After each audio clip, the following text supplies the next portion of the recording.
we're going to be discussing on security-related matters in the course of the week. Adam Bonner, can you hear me now? Hello, Mr. Bonner. Mr. Bonner, can you hear me now? Yeah, I can hear you. Great. Thank you for connecting. And sorry for any inconveniences this morning.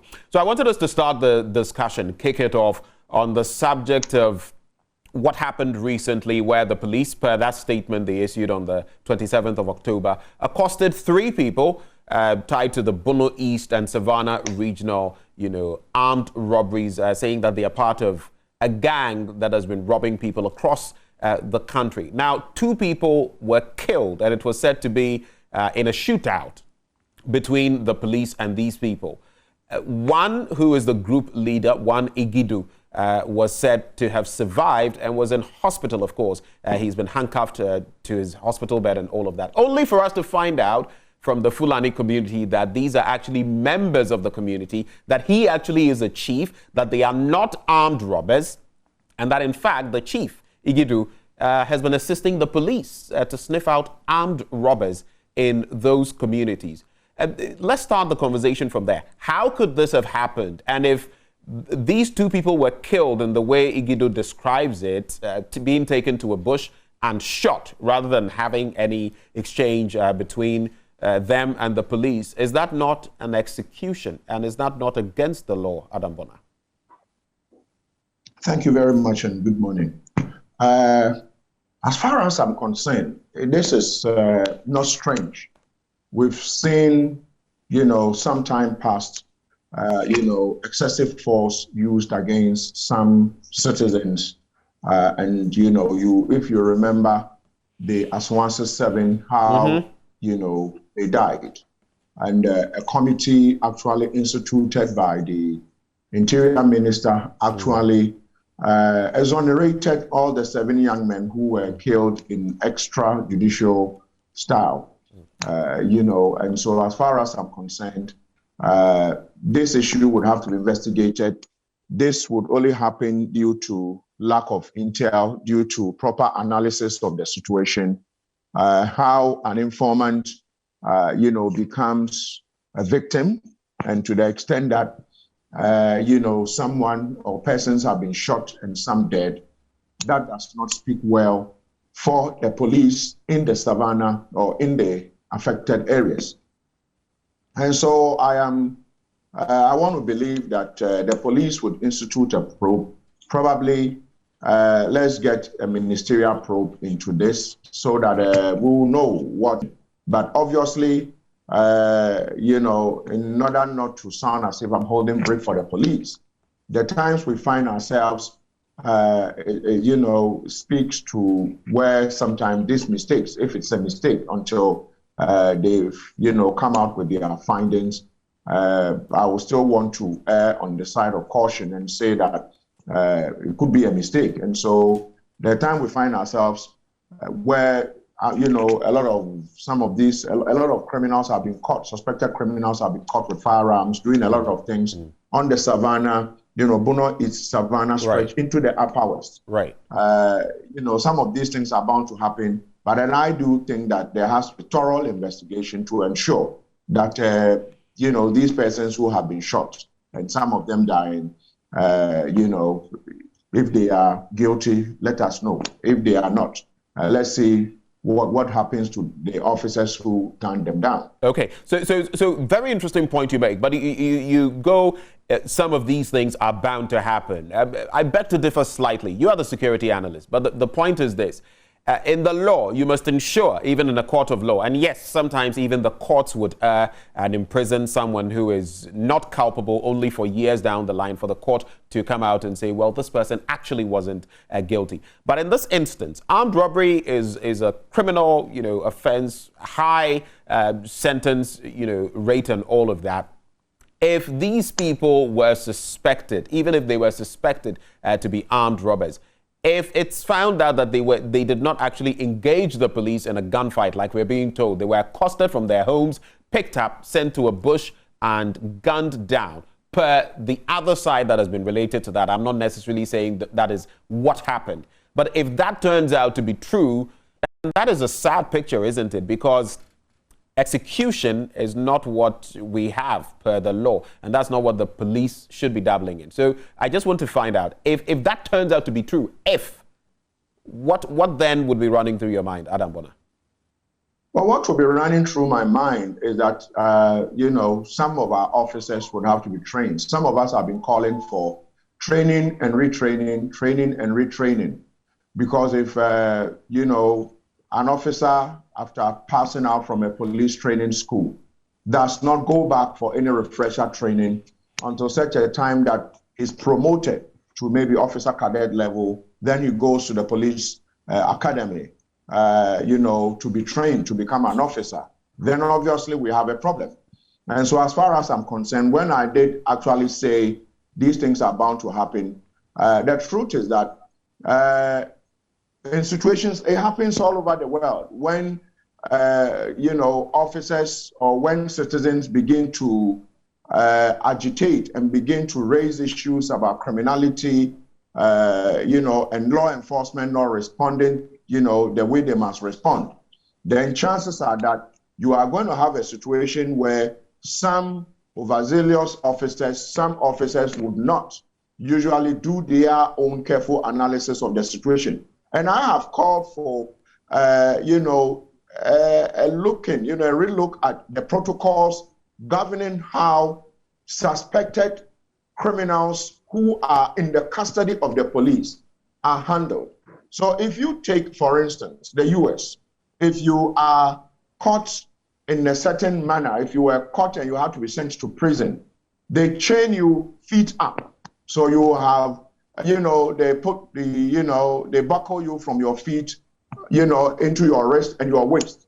That way, if you were sent to a location where they have to go and search for other suspects or other implements that were used in the committal of a suspected crime, chances are that even if there is exchange of fire, it will be difficult for that person who has been buckled up, has been trained properly, to escape. Because I do also know that there's been instances where some of these criminals will lure police officers into a gunfire situation. They'll lure them into bushes where they will point their...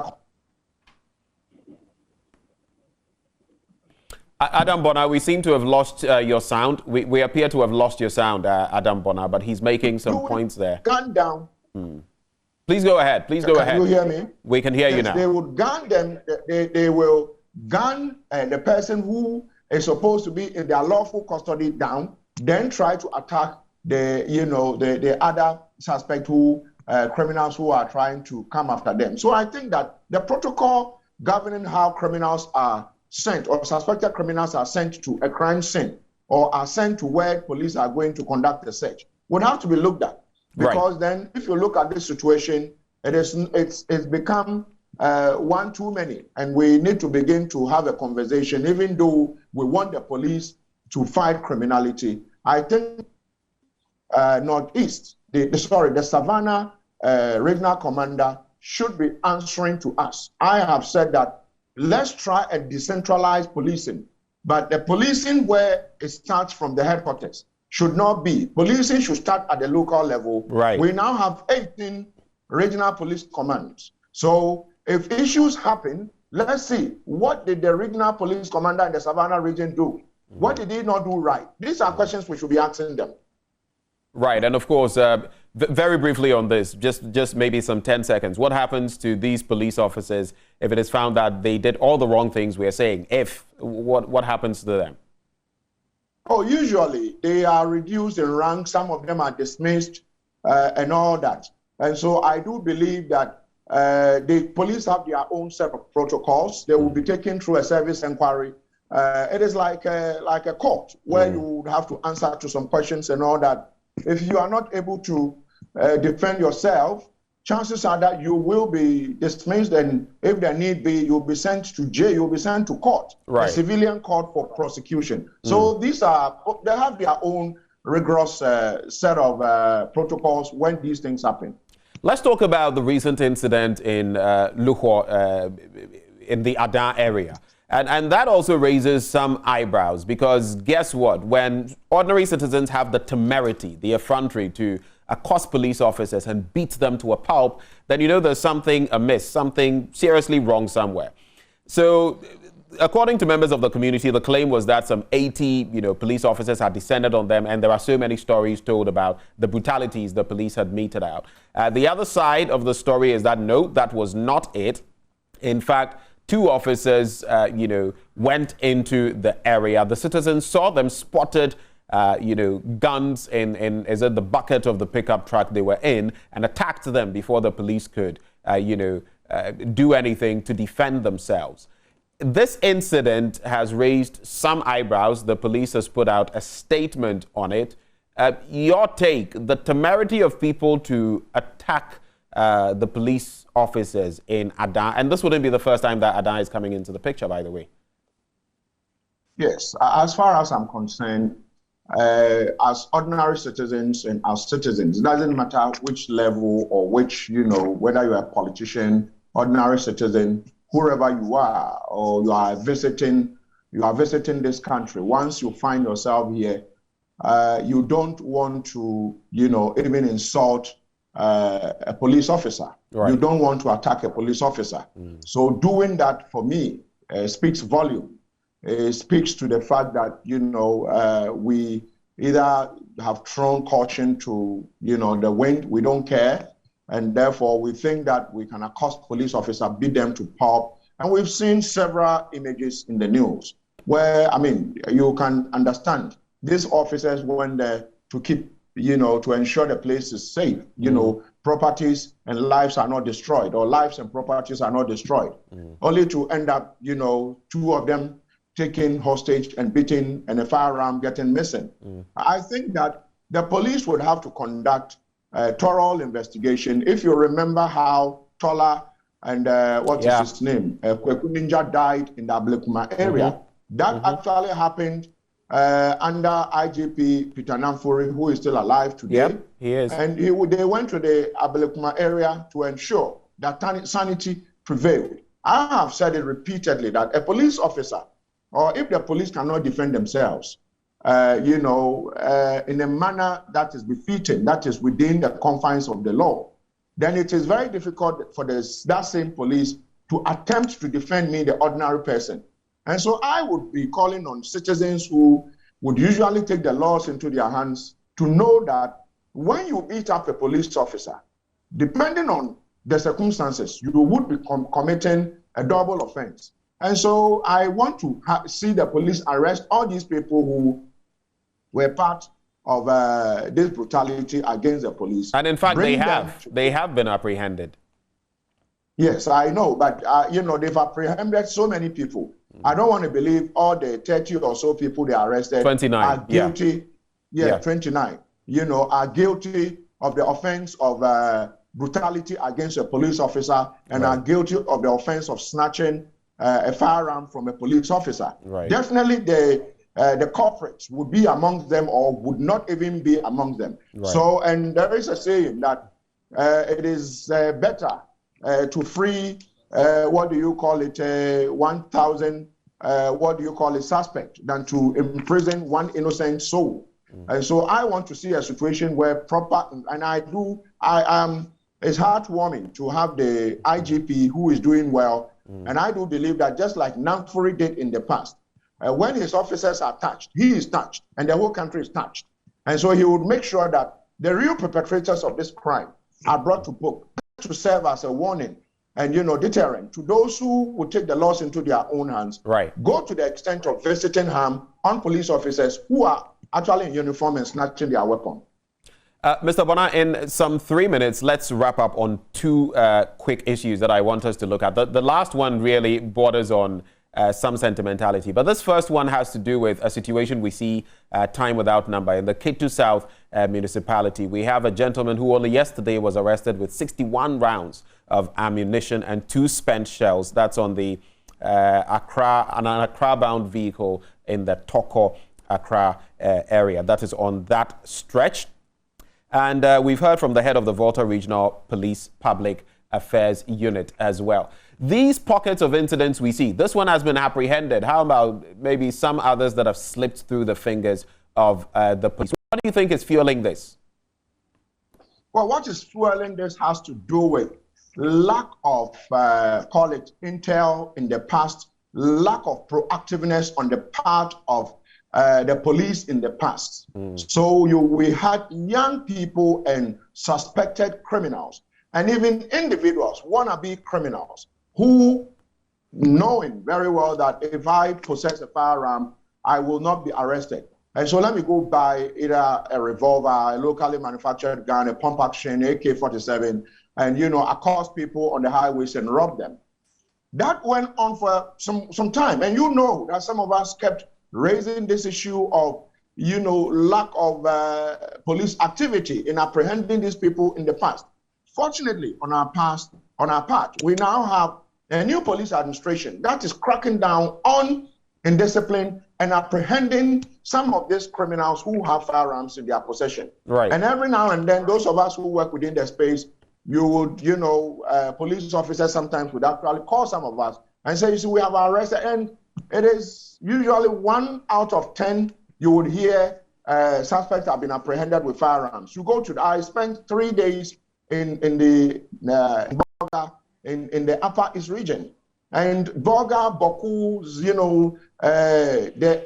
the Upper East in general has become very peaceful lately. Where I interviewed close to 150 to 200 people these 3 days I was in the region. And they actually alluded to the fact that the new police administration has brought some semblance of peace and security. Right. So that you can now drive through town, you can ride through town in the Boku area, because most of these people were committing these crimes with impunity because the police administration back then was not proactive. And some of us kept hammering on the fact that if the police cannot deal with these criminals, a time will come when they will come into our homes in the morning and have breakfast with us. So at least some positives.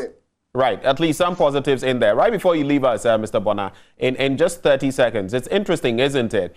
Now, we have our security services and they are recruiting. Okay, the Ghana Police Service, immigration, and all of that. We have two gentlemen who recently were spoken to on the back of the immigration service recruitment. And guess what they said? They said they were getting into the service hoping that their salaries would make them billionaires. What does that say about the crop of people we're getting into our security apparatus? I mean, if we're recruiting these kinds of people, so to speak, what is the future of our security services? Just in some 30 seconds. I want to believe that it's not every recruit who will think this way, because you don't go into any of the security services to become a billionaire. If you want to be a millionaire, you go into business or do something else. It tells you that some of these young people have no any reason to actually even apply to join the security services. And I want to believe that the rigorous process they go through, some of these bad nuts will not get to pass the tests, the litmus test, the test of, and become, what do you call it, a recruit who probably would go out there conniving with criminals to, rob us, on their way to become billionaires. So I am believing that, the issue of protocol, I am not aware of the issues of protocol, but as far as I'm concerned, they should go through their own checks and balances to ensure that the right young people are recruited.